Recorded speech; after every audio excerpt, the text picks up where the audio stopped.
கண்களை மூடி கரங்களை கும்பிட்டு எரேமியா தீர்க்கதரிசி புஸ்தகம் 33ஆம் அதிகாரம் 3ஆம் வசனம் இப்படியாக சொல்லுகிறது: என்னிடம் மன்றாடு, உனக்கு நான் செவிசாய்ப்பேன். நீ அறிந்திராத மாபெரும் செயல்களையும் மறைப்பொருள்களையும் உனக்கு நான் விளக்கி கூறுவேன். ஆமென். யோசனையில் பெரியவர். நம்மை தாமே தாழ்த்தி ஒப்புக் கொடுப்போம். யோசனையில் பெரியவரே, ஆராதனை ஆராதனை. செயல்களிலே வல்லவரே, ஆராதனை ஆராதனை. ஓசன்னா உன்னத தேவனே, ஓசானா ஓசானா ஓசானா.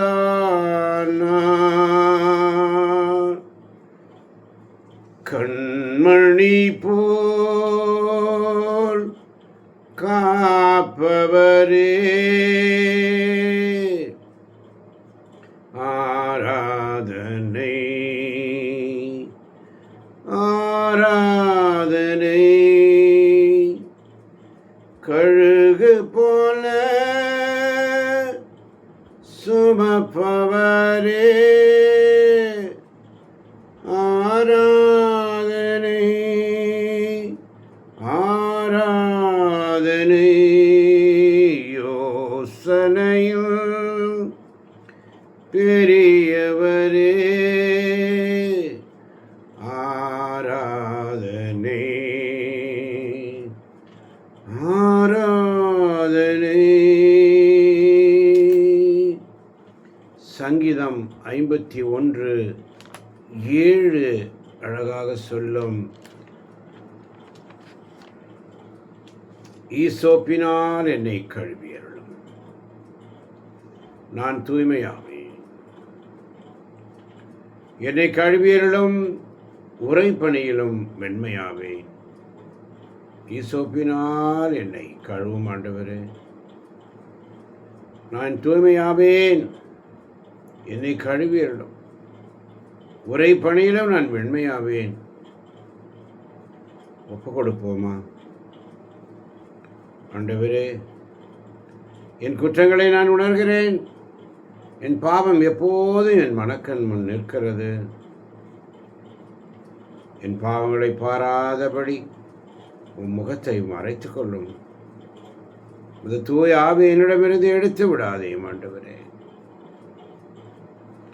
வழி நடத்தும் விண்மீனே,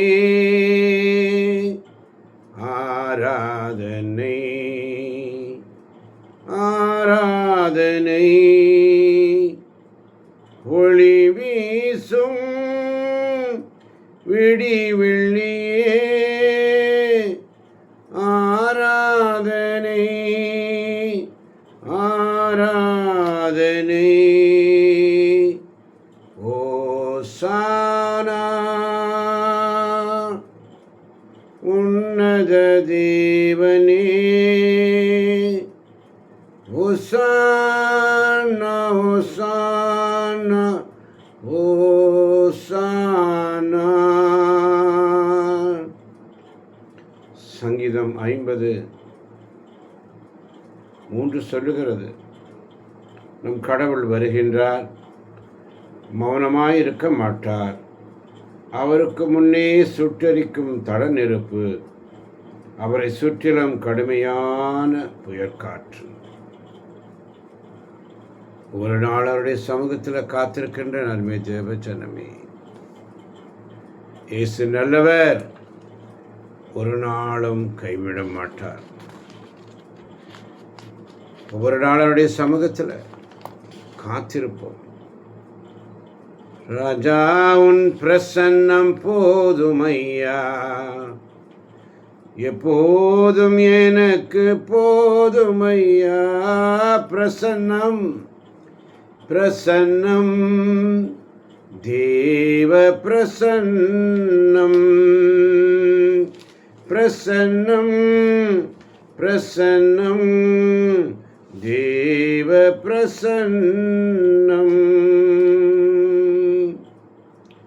சங்கீதம் 63:1 சொல்லுகிறது, கடவுளே நீரே என் இறைவன், உமையே நான் நாடுகின்றேன், என் உயிர் மீது தாகம் கொண்டுள்ளது.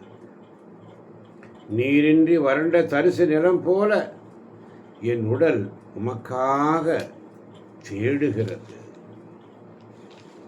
அதிகாலமே தேடுகிறேன், ஆர்வமுடன் நாடுகிறேன். அதிகாலமே தேடுகிறேன், ஆர்வமுடன் நாடுகிறேன். ராஜா உன் பிரசன்னம் போதுமையா, எப்போதும் எனக்கு போதுமையா. பிரசன்னம் உலகமெல்லாம் மாயையா, உன் அன்பொன்றே போதுமையா.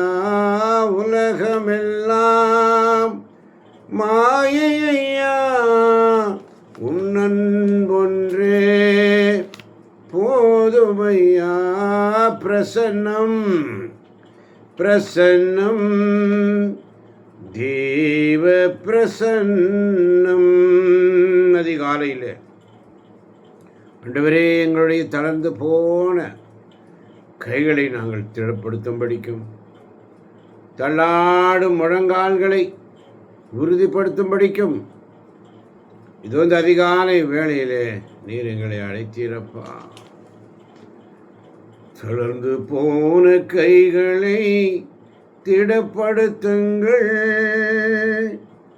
தள்ளாடும் முழங்கால்களை உறுதிப்படுத்துங்கள். தளர்ந்து போன கைகளை திடப்படுத்துங்கள், தள்ளாடும் முழங்கால்களை உறுதிப்படுத்துங்கள். தளர்ந்து போன கைகளை திடப்படுத்துவோம், தள்ளாடும் முழங்கால்களை உறுதிப்படுத்துவோம்.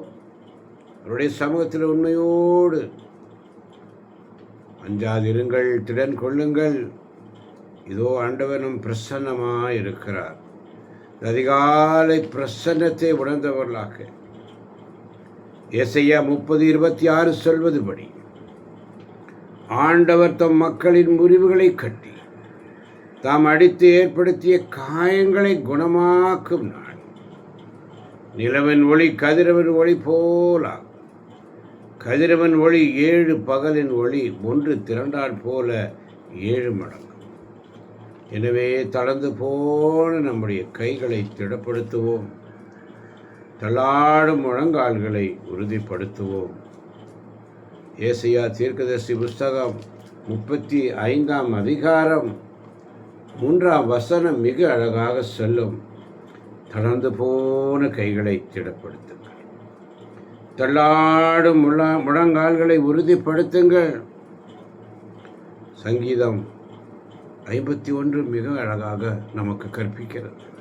ஒவ்வொரு நாளும் நம்முடைய குறைகள் குற்றங்களுக்காக ஆண்டவரை மன்றாடி அவரிடத்திலே ஒவ்வொரு நாளும் புதுப்பிப்போம், நம்மை தாமே தாழ்த்துவோம்.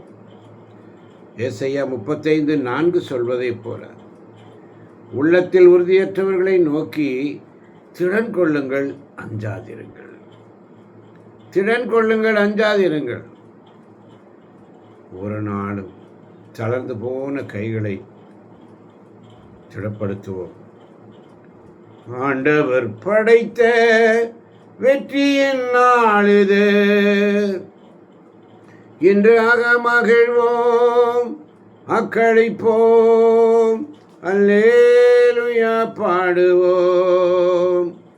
ஆண்டவர் படைத்த வெற்றியின் நாள் இது. இன்று மகிழ்வோம், அக்களிப்போம், அல்லேலூயா பாடுவோம். சங்கீதம் 118:24 வாசிக்கும் பொழுது, ஆண்டவர் தோற்றுவித்த வெற்றியின் நாள் இதுவே, இன்று அக்களிப்போம், அகமகிழ்வோம். ஆண்டவர் படைத்த வெற்றியின் நாள் இது. இன்று அகமகிழ்வோம், அக்களிப்போம், அல்லேலூயா பாடுவோம். அல்லேலூயா தோல்வியில்லை, அல்லேலூயா வெற்றியுண்டு. அதிகாலையில் அவரை தேடுகிற அருமை தேவஜனமே, நமக்கு உதவி செய்கின்ற ஆண்டவர் நம் பக்கம் இருக்கிறார். உலக மனிதர்கள் நமக்கு எதிராக என்ன செய்ய முடியும்? சங்கீதம் 118:6-7 சொல்வதைப் போல ஆண்டவரிடத்தில் உண்மையோடும் நேர்மையோடும், ஆண்டவர் என் பக்கம் இருக்க நான் ஏன் அஞ்ச வேண்டும்? மனிதர் எனக்கு எதிராக என்ன செய்ய முடியும்? எனக்கு துணை செய்யும் ஆண்டவர் என் பக்கம் உள்ளார். என்னை வெறுப்போருக்கு நேர்வதை கண்ணார காண்பேன் என்று சொல்லி ஆண்டவருக்கு நன்றி செலுத்துங்கள். ஏனெனில் அவர் நல்லவர், என்றென்றும் உள்ளது அவரது பேரன்பு. எனக்கு உதவிடும் எனது ஆண்டவர் என் பக்கம் இருக்கிறார். உலக மனிதர்கள் எனக்கு எதிராக என்ன செய்ய முடியும்? எனது ஆற்றலும் எனது பாடலும் எனது மீட்புமாய் இருப்பவர். நீதிமான்களின் கூடாரத்திலே வெற்றிக்குழல் ஒலிக்கட்டும் என்று சங்கீதம் 118 வாசிக்கிறோம். தள்ளப்பட்ட கல் கட்டடம் தாங்கினும் மூளைக்கல்லாய் இருக்கிறது என்பதை உணர்ந்தவர்களாக அதிகாலை வேளையிலே தளர்ந்து போன நம்முடைய கைகளை திடப்படுத்துவோம், தள்ளாடும் முழங்கால்களை உறுதிப்படுத்துவோம், ஆண்டவரிடத்திலே மன்றாடுவோம். ஒவ்வொரு நாள் அவருடைய சமூகத்தில் காத்திருக்கின்ற பிள்ளைகளுக்கு ஒரு நன்மையும் குறைவுபடாது. ஆண்டவரே, அதிகாலை வேளையிலே நீர் எங்களை தட்டி எழுப்பி அமர வைத்திருக்கிறீரே, நீர் எங்களோடு பேசுவதற்காய் நன்றி ஆண்டவரே. நீர் எங்களோடு பேசப்போவதற்காய் நன்றி ஆண்டவரே. ஆசீர்வதியும் பலப்படுத்தும். இயேசுவின் நாமத்தில் ஜெபிக்கிறோம் எங்கள் ஜீவனுள்ள நல்ல பிதாவே.